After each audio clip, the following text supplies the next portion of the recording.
अगर समझा जाए तो आप इसको भी देखिए, क्या इसका कहीं रोल आपको नजर आएगा? आसिम मुनीर को इनवाइट किया गया है अमेरिका में, जिसके बाद एक तस्वीर ये दिख रही है कि कहीं ना कहीं इज्जत पाकिस्तान की बढ़ गई है, तो उसको लेकर अगर यहां से कनेक्ट करने की कोशिश की जाए तो क्या नजर आता है?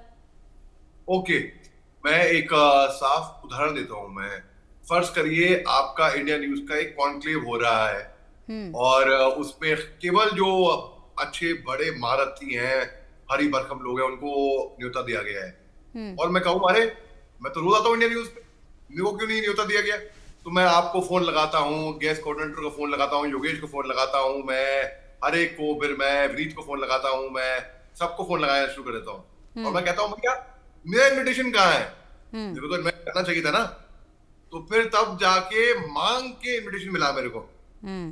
तब मैं आया, और जब मैं आया मैंने वो इनविटेशन लगा दिया इंस्टाग्राम पे, फेसबुक पे, ट्विटर पे, लिंक्डइन पे कि भाई इंडिया न्यूज ने मेरे को इनवाइट किया, मतलब मैं इतना इंपॉर्टेंट हूं है। तो वो एक प्रोजेक्शन जाती है। अब किसको क्या पता कि पाकिस्तान ने को इनवाइट किया गया, उन्होंने, क्योंकि प्रोपागेंडा के रास्ते में तो माहिर है ये। अब क्या पता भीख मांग, जिसको आदत है इनकी भीख मांगने की, क्या पता हम्म। भीख मांग कर उन्होंने बोला कि हमको इनवाइट करो। तो हम्म। उससे हाँ मैं मानता हूं प्रोजेक्शन जो है, वो प्रोपागेंडा जो है वो जाता है कि इज्जत बढ़ रही है पाकिस्तान हम्म। की। लेकिन ये जिसको पिंकी जी, जिसको अपनी खुद की इज्जत प्यारी नहीं है, दुनिया उसकी क्या इज्जत करेगी? हम्म। खुद को की इज्जत तो इनको प्यारी है नहीं, खुद की अपनी इज्जत तो कर नहीं सकते। अरे शर्म आनी चाहिए। और कोई होता तो चुलबल पानी में डूब के मर जाता वो। यहाँ पर जंग हारने के बाद उसने अपने आप को, चीफ आर्मी स्टाफ ने फील्ड मार्शल घोषित कर दिया। हम्म। इसको तो दुनिया हम कहेंगे कि फील्ड मार्शल। हम्म। ठीक है। तो ये और कोई, इनको शर्म नाम की चुल्ली भर भी नहीं है। लेकिन हाँ, प्रोपागैंडा रचेंगे। जब हम्म। आईएमएफ इनको पैसे देगा, कर्जा देगा, उसमें से सीधा 60 से 14 करोड़ तो भेज देंगे मौलाना मसूद अजहर को, उग्रवादियों को। वैसे खाने के पैसे नहीं है, वैसे जीने के पैसे नहीं है, मगर हाँ उग्रवादियों को फंड करने के लिए टेरा फंडिंग के पैसे खूब है पाकिस्तान के पास। हम्म। भाई वैसे तो कहते हैं हम भीख नहीं मांगते, अपना इमेज को स्तर ऊंचा करने के लिए, हम्म। दिखावा करने के लिए, अंदर से तो है खोखले। हम्म। अंदर से तो ये बंकर में यही वही शख्स है ना जो हम्म। बंकर में छुप गया था, हम्म। दुबक के चूहों की तरह बिल्कुल।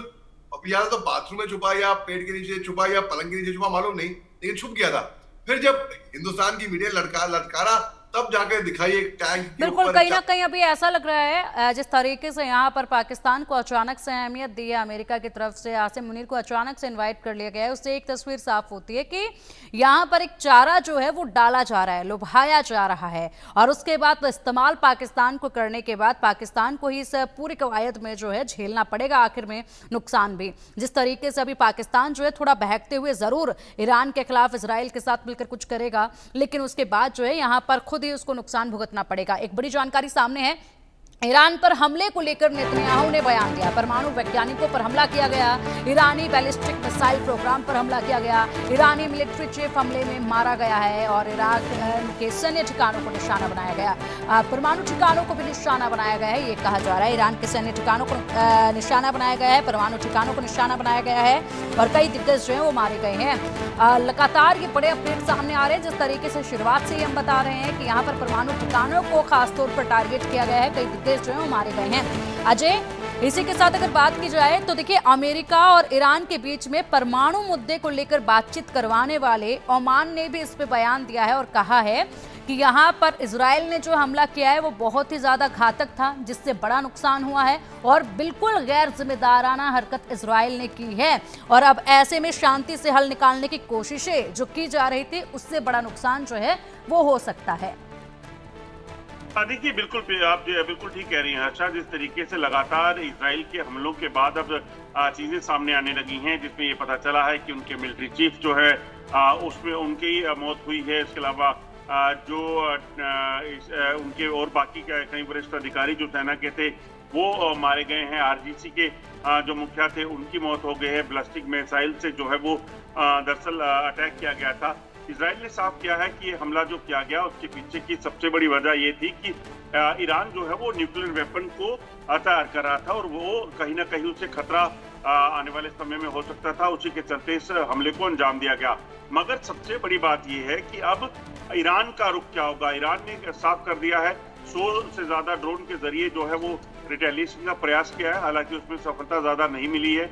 मगर अगर ये सिलसिला शुरू हुआ है तो यकीनन ये फिर आने वाले दिनों में और भीषण रूप ले सकता है। वो जिस तरीके से पहले इजराइल हमास की जंग चल रही थी, उसके बाद आपने देखा कि लेबनान की उसमें एंट्री हुई, हुतीज ने जो है हमास की मदद की, मगर उसमें कोई बड़ा ज्यादा फायदा उनको नहीं हुआ। मगर ईरान जो है, अब ईरान के साथ कौन कौन खड़ा होता है, क्या पाकिस्तान ईरान को कोई मदद देता है या नहीं देता है, न्यूक्लियर वेपन के हिसाब से अगर बात की जाए, और उसके बाद और क्या मदद मिल पाती है, फिर वो उससे साफ होगा। मगर जिस तरीके से नेतन्याहू ने ये कहा है कि हमने 200 फाइटर्स के जरिए जो है एक अटैक को अंजाम दिया, इसके साथ साथ ये भी बताया है कि ऐसे उन्होंने यूएस को इस चीज की पूरी जानकारी दी थी कि वो इस तरह के हमलों को अंजाम देने वाले हैं। तो इसका मतलब साफ है कि यूएस को भी कहीं ना कहीं ईरान कटघरे में खड़ा करेगा, क्योंकि ईरान की जो तरफ से पहले भी स्टेटमेंट यूएस को लेकर बहुत ज्यादा अच्छी नहीं आ रही थी। तो यकीनन जो है जो नुकसान हुआ है वो काफी है। कितनी मौतें हुई हैं अभी आंकड़े साझा नहीं किए गए हैं, मगर ये जो हुआ है उसके बाद कहीं ना कहीं चिंताएं जो हैं वो इस दुनिया के लिए बढ़ रही हैं। भारत ने भी अभी एक स्टेटमेंट जारी करके कहा है कि अपने दूतावास के लोगों को कहा है कि वो अननेसेसरली कहीं बाहर ना जाएं, अपने आप को सुरक्षित रखें, और फिर कैसे चीजें अनफोल्ड होती हैं अकॉर्डिंगली जो है इस पे फैसला लिया जाएगा। बिल्कुल अजय, और फिलहाल देखना होगा क्योंकि यहाँ पर बड़ा नुकसान ईरान को पहुंचाया गया है इजराइल की तरफ से, और इसी के साथ अब इजराइल जो है पूरी तैयारी में बैठा है हर नुकसान से बचने के लिए। इजरायली हमले के बाद ईरान की धमकी कि ईरान के सर्वोच्च नेता खमेनेई ने बयान दिया, इजराइल को कड़ी सजा मिलेगी इसकी। इजराइल पर जवाबी हमले की तैयारी में है अब ईरान। एक तरफ इजराइल पर जवाबी हमले की तैयारी में ईरान है, तो वहीं अगर तैयारियों की बात इजराइल की भी की जाए तो मोहम्मद अली शाह जी, देखा जा रहा है कि इजराइल ने साफ तौर पर अपने नागरिकों को भी कह दिया है कि यहां पर अब जब ईरान अटैक करेगा तो लंबे समय तक लोगों को बंकरों में रहना पड़ सकता है, ये कह दिया गया है। और साथ ही साथ ये भी कह दिया गया है कि यहां पर उड़ानों पर फिलहाल के लिए प्रतिबंध हम लगाएंगे और लोगों को हर तरह के नुकसान के लिए तैयार रहना पड़ेगा। पूरी तरीके से तैयारियां जो है वो इजराइल कर रहा है और अलर्ट मोड पर सब कुछ अपने जनता तक को जो है वो साफ तौर पर कह दिया है कि आने वाले वक्त में बड़ा नुकसान झेलना पड़ सकता है। ये इजराइल जो है अभी से अलर्ट मोड पर नजर आ रहा है और ईरान यहां पर चेतावनी दे रहा है। पिंकी जी, आपने बहुत ही इंटेलिजेंट बात करी है। देखिए, अभी आपको पिछले महीने जब हमने पाकिस्तान के ऊपर उनके टारगेट्स, उनके आतंकी टारगेट्स के ऊपर एयर स्ट्राइक करी थी 7 तारीख को, तो याद होगा कि उससे सोने से पहले सब लोग मॉक ड्रिल का सोच रहे थे कि मॉक ड्रिल होने वाली है, सायरन बजेगा, फिर क्या होगा, क्या कार्रवाई होगी। इजराइल एक ऐसा मुल्क है जहां पर मॉक ड्रिल पीरियोडिकली होती है। वहां पे बच्चे को भी पता है जब सायरन बजता है, जब मॉक ड्रिल होती है तो क्या वहां पे कार्रवाई करनी है। और वहां पे क्योंकि वो अंडर थ्रेट रहता है ना, तो वहां पर मिलिट्री ट्रेनिंग, मिलिट्री सर्विस तो कंपलसरी है। चंद एक साल के लिए, 3 साल के लिए तो हर एक किसी को मिलिट्री में आना होता है। तो वहां की सिक्योरिटी कॉन्शियस बहुत है इजराइल। अब देखिए, इजराइल को जब ये एंटिसिपेट कर रहा है कि अगर हम ईरान पे हमला करते हैं, ईरान तो चुप बैठने वालों में से है नहीं और वो चुप बैठेगा भी नहीं, ईरान जवाबी कार्रवाई करेगा हमारे पे। तो जब दो देश जब क्लैश करते हैं तो नुकसान दोनों का होता है। ऐसा नहीं है कि एक बस पीट रहा है, दूसरा पिट रहा है और वो तमाशा देख रहा है कि पिटते हुए देखते हुए। वो भी वापस मारेगा, वो भी पलटवार करेगा। नुकसान इकोनॉमिकली, ह्यूमैनिटेरियनली, प्रॉपर्टी का, तीनों को है, दोनों को आएगा।